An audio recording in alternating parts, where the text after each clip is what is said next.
video is brought to you by Lochner, a recognized leader in providing innovative surface transportation solutions.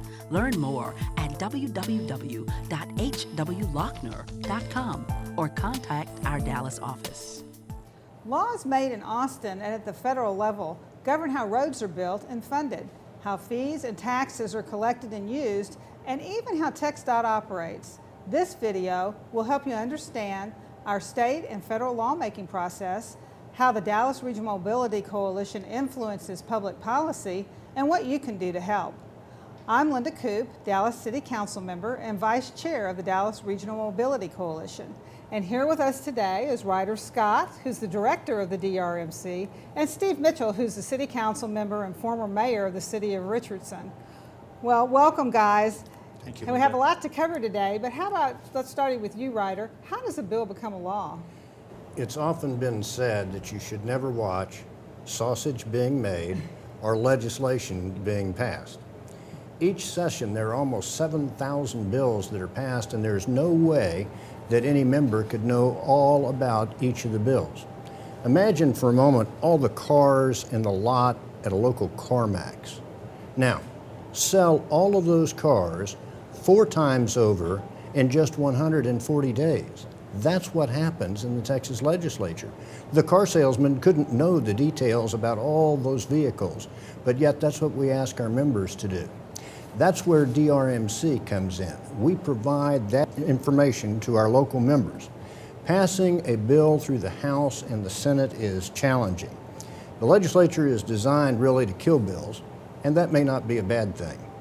Only about 1 in 7 pass. So it's organizations like DRMC and our elected members who speak louder with a collective voice than with an individual voice that brings back the real substantive benefit to the region. That's great. And Steve, maybe you can tell us just a little bit about how DRMC prepares for that process. Well, Linda, as you know, the Texas legislature meets every 2 years. And what we do during those 2 years, or the year and a half before that, is we convene our legislative committee. And what we do during that time is we formulate a list of goals which we believe will address the issues on transportation that impact cities in our region. Sure. And once we have those list of goals, what we do is we enlist the assistance of our executive director, Ryder Scott, and he will go down and he will testify at various times before various committees, along with some of us who will go down as well to testify. We believe that's the most effective way to be able to communicate our issues here in this region. Okay, and so that's how the DRMC member can actually get involved. Is that right, Steve? Absolutely, and I think that's a great question, Linda, because what we want to do is we want to have involvement from those cities that are in our region. And what we do is those people who want to get involved, they need to be a part of the executive committee. And if they would like to be a part of the legislative committee, they just let Ryder or myself know. We also have opportunities for associate members. If they would like to be a part of the process of influencing legislation and addressing issues in the region, then what they can do is become a part of our associate member advisory panel, which works very closely with our legislative team. That's a great point. And I know once you go down to Austin, maybe you have some tips for folks that go down there. What do they actually say to their elected officials when they're down there? Well, you not only have the opportunity to meet with them in their office one-on-one and talk to their staffs, but we've had many of our elected members of DRMC that testify before House and Senate committees. They have the opportunity to provide information, white papers, all of which is beneficial in the dynamic process of passing a law. We're very fortunate here in North Texas to have an extremely knowledgeable delegation, both House members and Senate members, and they rely on DRMC to keep them up to date on what the issues really are, to provide them with regional priorities, and to let them know what kind of impact legislation may have back here in North Texas. And also, we invite them to come to the meetings. Can you tell us just a little bit about that? Because that's an interesting process as well. We have. In recent meetings, we've not only had commissioners from the Texas Transportation Commission who oversee TxDOT, but we've had the executive director of TxDOT. We've also had the chairman of the House Transportation Committee, the chairman of the Senate Transportation and Homeland Security Committee. They set the agendas. They provide the input for bills during the legislative session, and it's critical that we have an exchange with them. It's an opportunity that the elected members of DRMC don't ordinarily have to sit down and discuss weighty policy issues with members of the House and the Senate. Now, during a legislative session, then, can you tell me how does the member get back information about the bills that are being passed? Well, we'd encourage a member to, number one, join DRMC. Sure. Number two, come to the meetings. We have a segment of every meeting that is dedicated not only to review of what's going on in Congress, and there's a lot, as we know, Sure. more disagreement maybe than agreement, but it's important nonetheless. And then we have a state segment where we focus specifically on the issues that are important to the Dallas area and the Dallas region. Right, and those are so important to be able to keep up, especially right during the legislative session. In case something is going to happen maybe that you don't want, you can certainly, get your message out there. As you know, things are likely to change within a 24-hour time span. There may be a floor amendment that comes up that is absolutely terrible in terms of what we wanted to accomplish.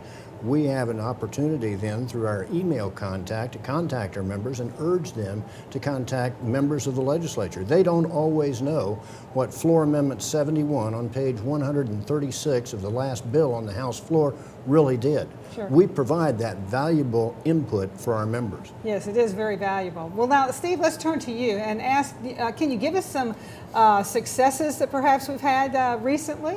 Linda, that's a great question. We've had a number of successes in the DRMC over a many-year period.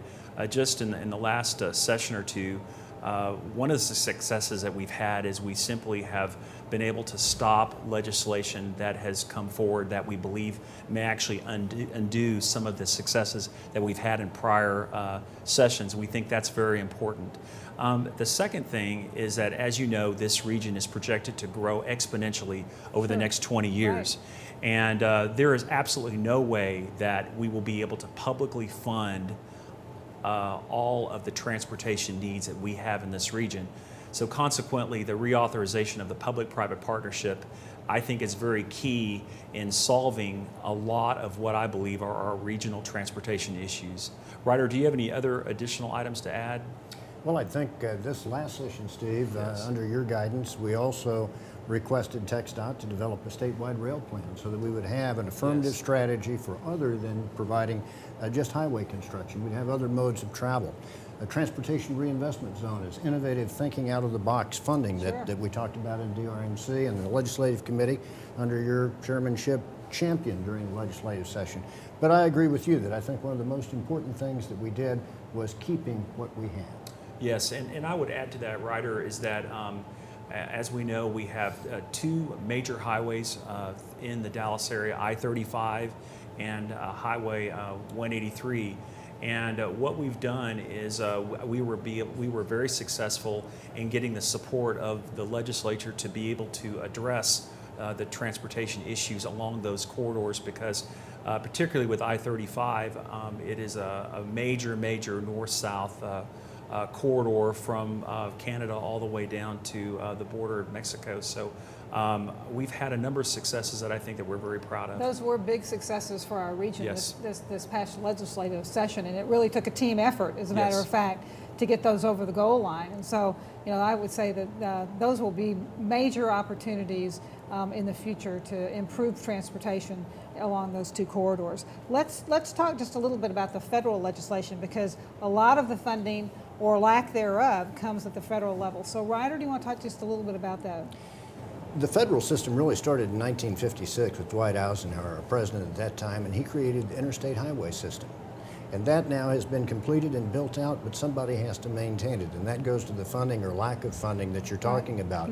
We have to look at those resources. Texas receives more funding from the federal government, from the gasoline tax, than all other states in the country except California. So every time you fill up your pump, 20 cents of that stays right here in the state of Texas.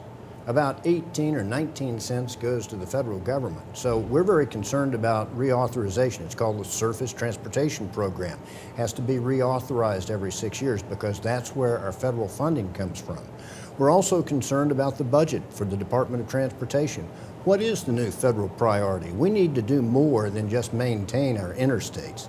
Here in the state of Texas, we have about 1,200 people that move here every day from California, from New York, from Ohio, and most of them come with their cars. And where are we going to put those cars with the congestion that we have? Congestion mitigation is a real problem in Texas. It is a priority of DRMC. It affects your ride to work. It affects the products you buy. It affects freight mobility. It affects air quality. It affects our quality of life. It's one of our key priorities that we work with our partners, our congressional delegation in Washington on a daily basis. Well, gentlemen, y'all have done a great job in succinctly telling us about the legislative process, not only at the state, but also the federal level, and also how members of DRMC can get involved. So I'm going to give you just a chance here to maybe kind of wrap it up, and any closing comments from either one of you. Sure. Steve? You know, Linda, I've always felt like transportation issues cannot be solved in a vacuum. And that's what I think that the DRMC prevents, is transportation issues being solved just by one or two people or entities. Solving our transportation issues is going to involve our region and the cities that are in the region. And as Ryder had mentioned earlier, it's going to take a consistent, loud voice in not only Austin, but also in Washington, to be able to get across the point that we simply need our transportation issues resolved. And so I believe that by pulling together our member cities, it prevents that vacuum from occurring, and I believe that it allows us to really be even more successful than we've been in the past. Absolutely, and I agree with you. Ryder, any closing comments from you? I'd say next time you're stuck in traffic, you're on your way to work or to take your child to soccer or wherever they're going, and you think, what can I do? Think Dallas Regional Mobility Coalition. We're the voice for you, not only in Washington, but in Austin. Be involved, become a member, stay tuned. Thank you. Thank you both, gentlemen, very much. Thank you. We've learned today that our transportation system and agencies operate in the shadow of public policy. To protect and maintain our infrastructure for the long term means having a framework of policies to support this vision. But the policy process is complicated, and many different people and organizations have a stake in transportation issues. That's why the DRMC is dedicated to helping its members collaborate and navigate what is happening in Washington and also in Austin. The DRMC brings together municipalities, counties, transit agencies, and even the private sector companies to form a well-rounded legislative agenda, and works hard to keep its members informed about the issues impacting transportation at the state and local and national levels. To get involved and start making a difference for your community, visit www.dallasmobility.org. Thank you for joining us, and we'll see you next time.